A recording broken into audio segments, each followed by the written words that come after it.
Look, he's a showboat. He's a grandstander. The FBI has been in turmoil. You know that. I know that. Everybody knows that. You take a look at the FBI a year ago. It was in virtual turmoil less than a year ago. It hasn't recovered from that. Monday, you met with the Deputy Attorney General, Rod Rosenstein. Right. Did you ask for a recommendation?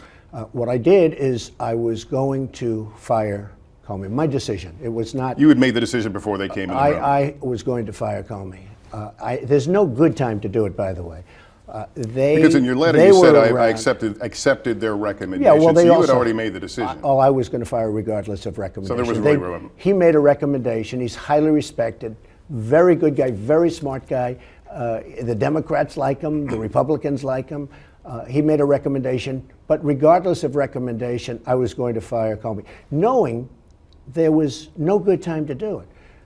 And in fact, when I decided to just do it, I said to myself, I said, you know, this Russia thing with Trump and Russia is a made-up story. It's an excuse by the Democrats for having lost an election that they should have won. And the reason they should have won it is the Electoral College is almost impossible for a Republican to win. Very hard, because you start off at such a disadvantage. So everybody was thinking they should have won the election. This was an excuse for having lost an election. So are you angry with Mr. Comey because of his Russia investigation? I just want somebody that's competent. I am a big fan of the FBI. I love the FBI. But were you a fan of him taking up that investigation? I think that about the Hillary Clinton investigation? No, about the Russia investigation and possible links between... Look, let me tell you. As far as I'm concerned, I want that thing to be absolutely done properly. When I did this now, I said, I probably, maybe will confuse people. Maybe I'll expand that, I'll lengthen the time because it should be over with. It should, in my opinion, should have been over with a long time ago because all it is an excuse. But I said to myself, I might even lengthen out the investigation, but I have to do the right thing for the American people. He's the wrong man for that position. Let me ask you about your termination letter to Mr. Comey. You write, I greatly appreciate you informing me on 3 separate occasions that I am not under investigation. Why did you put that in there? Because he told me that. I mean, he told me that. He told you you weren't under investigation with regard to the Russia investigation? I've heard that from others. I think. Was it in a phone call? Did you meet face to face? I had a dinner with him. He wanted to have dinner because he wanted to stay on. We had a very nice dinner at the White House very early on. A dinner was arranged. I think he asked for the dinner. And he wanted to stay on as the FBI head. And I said, I'll consider, we'll see what happens. But we had a very nice dinner. And at that time, he told me, you are not under investigation, which I knew anyway. That was one meeting? What was the First of all, when you're under investigation, you're giving all sorts of documents and everything. I knew I wasn't under. And I heard it was stated at the committee, at some committee level, that I wasn't. Number one. So that didn't come directly from him. Then during a phone call, he said it. And then during another phone call, he said it. So he said it once at dinner. And then he said it twice during phone calls. Did you call him? In one case, I called him. In one case, he called me. And did you ask, am I under investigation? I actually asked him, yes. I said, if it's possible, would you let me know, am I under investigation? He said, you are not under investigation. But he's given sworn testimony that there is an ongoing investigation into the Trump campaign and possible collusion with the Russian government. You were the centerpiece of the Trump campaign. All so I was can he tell being you truthful is, when he says you were under investigation? I know that I'm not under investigation. Me, personally. I'm not talking about campaigns. I'm not talking about anything else. I'm not under investigation. Did you ask him to drop the investigation? No, never. Did anyone from the White House? No, in fact, I want the investigation speeded up. Did anyone from the White House ask him to end the investigation? No, why would we do that? Any surrogates on behalf of the White House? Not that I know of. Look, I want to find out if there was a problem with an election having to do with Russia, or by the way, anybody else, any other country. And I want that to be so strong and so good, and I want it to happen. I also want to have a really competent, capable director. He's not. He's a showboater. He's not my man or not my man. I didn't appoint him. He was appointed long before me. But I want somebody who's going to do a great job. And I will tell you, we're looking at candidates right now who could be spectacular. And that's what I want for the FBI. What you said a moment ago about supporting the idea of investigation, a lot of people would find it hard to believe that the man who just said that tweeted very recently, it's a total hoax. It's a taxpayer charade. Oh, I think that looking into me and the campaign, look, I have nothing to do. This was set up by the Democrats. There is no collusion between me and my campaign and the Russians. The other thing is the Russians did not affect the vote, and everybody seems to think that. There is an investigation underway, though, an FBI investigation. Is that a charade? Well, I don't know if it's an FBI or if it's, there's so many investigations. I don't know if it's an FBI investigation or if it's Congress, if it's the Senate. Well, James and the Comey House. testified there was an FBI Well, investigation. yeah, but I think they're also helping the House and the Senate. So you probably have FBI, but you have House, you have Senate. They have other investigations. But when you put out tweets, it's a total hoax, it's a taxpayer charade, and you're looking for a new FBI director, are you not sending that person a message to lay off? No, I'm not doing that. I think that we have to get back to work, but I want to find out, I want to get to the bottom. If Russia hacked, if Russia did anything having to do with our election, I want to know about it. Well, there's already intelligence from virtually every intelligence agency that, yes, that happened. I'll tell you this.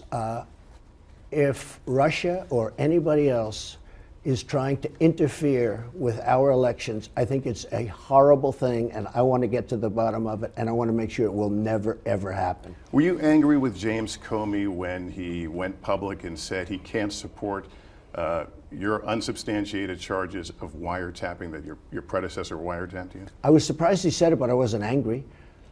There's a big thing going on right now, which is spying, and you can call it anything you want. The unmasking and the spying. And to me, that's the big story right now. That's a very, very big story. You didn't take that as a sign of disloyalty that he came out and No, contradicted you? I don't think of it as loyalty. I mean, I want whoever the director is, I want him to do the right thing. And what about when he went public and said that there was in fact an FBI investigation looking at your campaign and Russia? Did that anger you? I asked that because there's a sense that there was a building anger here. No. I know every once in a while you'll see that in the newspaper. Anger, somebody will report, or they'll have false sources that maybe don't exist because of the media, the way the media is. No, I will tell you, I think that I want, very simply, a great FBI director. And will you expect that they would continue on with this investigation? Oh yeah, sure, I expect that. General Flynn is a part of this investigation. As you know, Sally Yates recently testified that the White House was notified that he had been compromised, he was at risk of being blackmailed. It was 18 days later that he was finally fired. During that 18 days, he had access, I assume, to all the nation's top secrets. One day, you meet on the issue of Comey, right, and you fire him in a humiliating way while he's sitting in a room with his colleagues and it's appearing on the TV. Because my White House counsel, Don McGahn, came back to me and did not sound like an emergency of any, it didn't make it sound like he was, and she actually didn't make it sound that way either in the hearings the other day, like it had to be done immediately. This man has served for many years. He's a general. He's, in my opinion, a very good person. I believe that it would be very unfair to hear from somebody who we don't even know and immediately run out and fire a general. She was the acting attorney general at the time. My White House counsel came to me. They had, I believe, 2 meetings, and we ultimately fired, but we fired for a different reason. You're talking about General Flynn? General Flynn, yes. Because of lying to the vice president? Yeah, but everything plays in. Everything plays into it. But we fired him because he said something to the vice president that was not so. Did you know that he had received payments from the Russian government, that he had received payments from the Turkish government? No, but Obama perhaps knew because he had clearance from the Obama administration, and his and this is something they never want to report. He had clearance from the Obama administration, the highest clearance you can have. And I think it's a very unfair thing that the media doesn't talk about that. You're talking about 2015. I don't know that I knew him in 2015. The Senate Intelligence Committee wants information from the Treasury Department's Financial Crimes Unit about your finances, your business's finance. Can you tell us whether you, your family, your businesses, your surrogates have accepted any investments, any loans from Russian individuals? Yeah, in fact, I just sent a or letter institutions? to Lindsey Graham from one of the most prestigious law firms in the country, a tremendous, highly rated law firm, that I have nothing to do with Russia. I have no investments in Russia, none whatsoever. I don't have property in Russia. A lot of people thought I owned office buildings in Moscow. I don't have property in Russia. And I am I'm in total compliance in every way. Now, I have to tell you, I file documents, hundreds of pages worth of documents with the Federal Elections Bureau. Everybody's seen them. I built a great company, but I'm not involved with Russia. I have had dealings over the years where I sold a house to a very wealthy Russian many years ago. I had the Miss Universe pageant, which I owned for quite a while. I had it in Moscow a long time ago. But other than that, I have nothing to do with Russia. And one last question on this matter. Did you ever... And I have a certified letter, just so you understand. I'm not just saying that. I've given the letter. I've given the letter to Senator Lindsey Graham. He has the letter, and I think, frankly, I assume he's going to give the letter out, but it says, I am not involved in Russia. No loans, no nothing. Did you worry at all when you made the decision to fire Comey, when you did, the day before Lavrov was here in the White House and the Russian ambassador? Did you think through the optics of the way this would look? I never thought about it. It was set up a while ago, and frankly, I could have waited, but what difference does it make? I'm not looking for cosmetics. I'm looking to do a great job for the country. I'm looking to create jobs.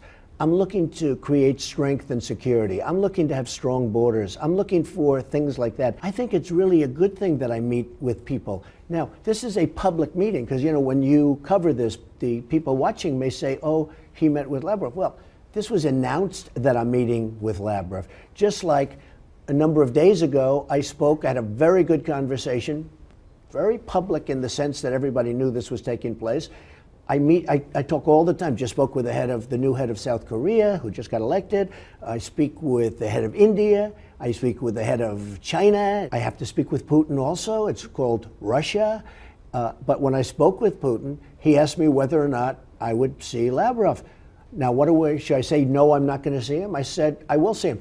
During that discussion with Lavrov, I think we had a great discussion having to do with Syria, having to do with the Ukraine, and maybe that discussion will lead to a lot less people getting killed and will lead ultimately to peace. So I'm okay with those discussions, Lester. I think it's a good thing, not a bad thing. Hey, NBC News fans, thanks for checking out our YouTube channel. Subscribe by clicking on that button down here and click on any of the videos over here to watch the latest interviews, show highlights, and digital exclusives. Thanks for watching.